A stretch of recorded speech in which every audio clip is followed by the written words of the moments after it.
সূরা নূরে একটা আয়াত আছে না, যে যারা মুমিনদের সমাজের মধ্যে এই অশ্লীলতা ছড়ায় তারা যেন সতর্ক হয়ে যায়, আল্লাহর পক্ষ থেকে ভয়ঙ্কর আযাব তাদের উপর আসবে। হাদিসে আসছে এমন এমন রোগ ব্যাধির উদ্ভব হবে যেটা আগে কখনো হয়নি। এই দেখেন কি হচ্ছে এখন, এমন এমন রোগ ব্যাধি আসবে অশ্লীলতার কারণে, বেহায়াপনার কারণে, যেটা আদৌ কখনো পৃথিবীতে আসে নাই। দেখেন সামনে কি হয়, আরো ভয়ঙ্কর প্রলয় আসবে ইনশাআল্লাহ, কেউ ঠেকাতে পারবে না। নবীর কথা এগুলো, বদলানোর কোনো সুযোগ নাই। তোমরা পড়াশোনা করবা, তোমাদের সামনে মেয়েদেরকে ছেড়ে দেওয়া হয়েছে, কলেজে যাবা তখন তো আরো অবস্থা খারাপ, ফ্রি মিক্সিং, যা ইচ্ছা তাই করতে পারবা তোমরা। আর সামনের দিনগুলোতে দেখবা লিভ টুগেদারকে জায়েজ করে দেওয়া হবে, এটাও হবে, এটাও দেখার বাকি থাকবে না। অন্য দেশগুলোর মতো দেখবা ছেলে মেয়ে একসাথে থাকতে পারবে, বিয়ের দরকার হবে না, এটাও হবে সামনে। মেয়েকে সহজলভ্য করে দেওয়া হবে, চাইলেই তুমি জেনা করতে পারবে। এগুলো এমনি এমনি হয়নি, ওরা প্ল্যান করে এটা করেছে যাতে তোমার ভিতরের ইমানি তেজটা নষ্ট হয়ে যায়। যার ইমানের তেজ থাকবে না, ধ্বংস হয়ে যাবে সে। 7 নাম্বার, তোমার প্রতি তারা প্ল্যান করেছে আর একটা এরকম, যে তোমাকে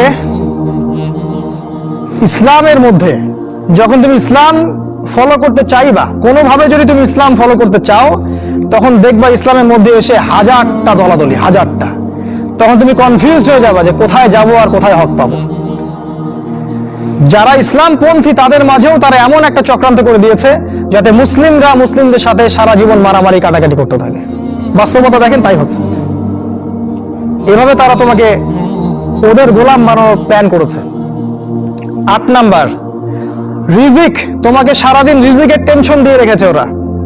রিজিক নিয়ে প্রতিটা যুবক টেনশন আর টেনশন, কি করব, কি খাবো আর কি পড়বো, কি কবে চাকরি পাবো আর কি ব্যবসা করবো, সারাদিন রিজিকের টেনশন। এই যে দারিদ্রতার ভয় আর রিজিকের ভয় দিয়ে তারা তোমাকে আল্লাহর পথ থেকে সরিয়ে দিয়েছে। 9 নাম্বার, আমি খুব শর্ট করে বলছি, অনেক ডিটেলস সময় লাগবে বেশি বললে। 9 নাম্বার হচ্ছে যে তারা যেটা প্ল্যান করেছে যে তোমার রিজিকের মধ্যে তারা হারাম ঢুকিয়ে দিয়েছে। হারাম, তুমি যে সেক্টরেই যাবা রিজিকের সন্ধানে, সেখানে গিয়ে দেখবা হারাম সেখানে যুক্ত হয়ে আছে। হয় ঘুষ থাকবে, না হলে সুদ থাকবে, না হলে প্রতারণা থাকবে, অথবা অন্য কোনো এমন কিছু থাকবে যার মধ্য দিয়ে তোমাকে রিজিক অন্বেষণ করতে হবে। চাকরিগুলোর দিকে তাকান, এখন দেখেন কি অবস্থা। ঘুষ ছাড়া আপনি চাকরি পাবেন, এটাও বিশ্বাস করতে বলেন আমাকে। আমি তো পাইলাম না ফার্স্ট ক্লাস রেজাল্ট নিয়ে। ব্যবসা করতে যাবেন, সেখানেও দেখবেন এমন এমন সিস্টেম করে দিয়েছে আপনি চাইলেও অনেক সময় হালাল ব্যবসা করতে পারবেন না। একটা হালাল পণ্যের ব্যবসা করবেন, সেখানেও হারাম তারা ঢুকিয়ে দিয়েছে। এগুলো এমনি হয়নি। আর 10 নম্বর একটা হচ্ছে যে ইসলামিক, মানে জীবনের প্রতিটা ক্ষেত্রে বলতে বোঝাচ্ছি আপনার ব্যক্তি জীবন, আপনার সামাজিক জীবন, আপনার পরিবার, আপনার এই যে রাষ্ট্র, বিশ্ব, ইসলামের প্রতিটা ক্ষেত্রে যে একজন ব্যক্তি হবে আপনার আদর্শ, তিনি হচ্ছেন কে? মুহাম্মদ রাসূলুল্লাহ সাল্লাল্লাহু আলাইহি ওয়াসাল্লাম। এটা কার কথা? আমাদের কথা না আল্লাহর কথা? লাকাদ কানা লাকুম ফি রাসূলিল্লাহি উসওয়াতুন হাসানা। ওই উসওয়াতুন হাসানা যাকে আপনার উচিত ছিল ব্যক্তি, পরিবার, সমাজ, রাষ্ট্র সমস্ত জীবনে বাস্তবায়ন করার, এই উসওয়াতুল হাসানা তারা সরিয়ে দিয়েছে, দেয় নাই? এখন আপনার উসওয়াতুল হাসানা কার্ল মার্কস অথবা লেনিন অথবা স্টেলিন অথবা আব্রাহাম লিঙ্কন অথবা অমুক তমুক দার্শনিক, কেউ না কেউ। আপনি মুহাম্মদ সাল্লাল্লাহু আলাইহি ওয়াসাল্লামকে আর জীবনের সব ক্ষেত্রে নেতা হিসেবে গ্রহণ করতে চান না। কথা কি মিথ্যা বলেছি? আপনি হয়তো ইবাদত করছেন তার পদ্ধতিতে, তা আপনি অর্থনৈতিক জীবনে গিয়ে তার হেদায়েত মানছেন না। আপনি সামাজিক ক্ষেত্রে গিয়ে রাসূলের আদর্শ মানছেন না। বিশ্ব রাজনীতি করতে আপনি রাসূলের আদর্শের মোটেই পরোয়া করছেন না, ওটা জাদুঘরে। এই বিষয়গুলোতে আমরাই ভালো বুঝি। অপেক্ষা করতে থাকেন। জাস্ট আমার তো কিছু করার নাই, আমাদের তো কিছু বলারও নাই, আমরা তো মাজলুম এবং দুর্বল। আমরা শুধু এতটুকু বলবো, আপনি just wait until you reach your grave. আপনি যতক্ষণ পর্যন্ত আপনার কবরে পৌঁছান নাই, ওই পর্যন্ত অপেক্ষা করতে থাকেন। তারপরে দেখেন আপনার সাথে কি হয়। যখন ফেরেশতারা কলার ধরে তুলে প্রশ্ন করবে, মান হাযা রাজুল বুইসা ফীকুম, এই ব্যক্তি কে ছিল যাকে তোমাদের কাছে রাসূল করে পাঠানো হয়েছিল, তখন এরা কোশ্চিন কালেও বলতে পারবে না যে ইনি হচ্ছেন রাসূলুল্লাহ সাল্লাল্লাহু আলাইহি ওয়াসাল্লাম। বলে মা আদরি, আমি জানি না, লা আদরি, আমি জানি না। মানুষ কিছু বলতো, আমি শুনতাম। খুবই ভয়ঙ্কর জায়গা।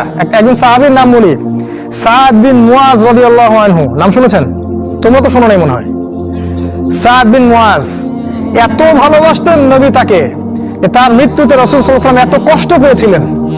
সাদ বিন মুয়াজ আনসার সাহাবী ছিলেন। তার একার দাওয়াতে প্রচেষ্টায় মদিনায় বহু মানুষ ইসলাম কবুল করেছিল।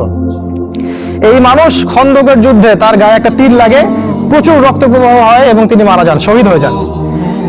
এই সাদ বিন মুয়াজের জানাজায় 70,000 ফেরেশতা অংশ নিয়েছিল এবং আল্লাহ রাব্বুল আলামিনের আরশ এই বান্দার মৃত্যুতে কেঁপে উঠেছিল। আপনাকে বলতে চাচ্ছি, এই সাদ বিন মুয়াজ রাদিয়াল্লাহু আনহুর কবরেও চাপা দেয়া হয়েছে, দুই দিক থেকে চাপা দেয়া হয়েছে। তিনি বলেছেন, রাসূল সাল্লাল্লাহু আলাইহি ওয়াসাল্লাম, যদি কোনো ব্যক্তির কবরে আযাব না হতো তাহলে সাদ বিন মুয়াজের কবরে আযাব হতো না। তার কবরেও প্রশ্ন হয়েছে এবং চাপ দেয়া হয়েছে। কবরের জীবন কেমন করে আপনাকে বুঝাবো? কিভাবে বুঝাবো আমরা? আমাদের বুঝানোর কোনো ক্ষমতাই নাই। আজকে আপনি রাসূলের আদর্শকে পরোয়া করছেন না। কাল যখন আপনাকে রেখে আসা হবে ওই যে বিসমিল্লাহি আলা মিল্লাতি রাসূলিল্লাহ বলে, তখন বুঝবেন যে রাসূলের মিল্লাত কাকে বলে। আল্লাহ পাক আমাদেরকে উসওয়াতুল হাসানাহ নির্ধারণ করার তৌফিক দান করুন। উসওয়াতুল হাসানাহ হবে একজন ব্যক্তি, দ্বিতীয় কোনো ব্যক্তি না। তিনি হচ্ছেন আমাদের প্রিয় নবী মুহাম্মদুর রাসূলুল্লাহ সাল্লাল্লাহু আলাইহি ওয়াসাল্লাম। হ্যাঁ, এটা ঠিক যদি কোনো ব্যক্তির কথা রাসূলের কথার সাথে মিলে যায়, সে যেই হোক না কেন তার কথা মানতে আমরা প্রস্তুত ইনশাআল্লাহ। বরং ওই কথা মানাই আমাদের জন্য ফরজ। আর পৃথিবীর যে ব্যক্তি হোক না কেন, সে যত বড় নেতা হোক না কেন, যেই হোক না কেন, কারো কথা যদি নবীর কথার সাথে না মিলে, তাহলে সেই কথা মানতে আমরা মোটেও বাধ্য নই, বরং সেটাকে না মানাই হচ্ছে আপনার ঈমানের দাবি।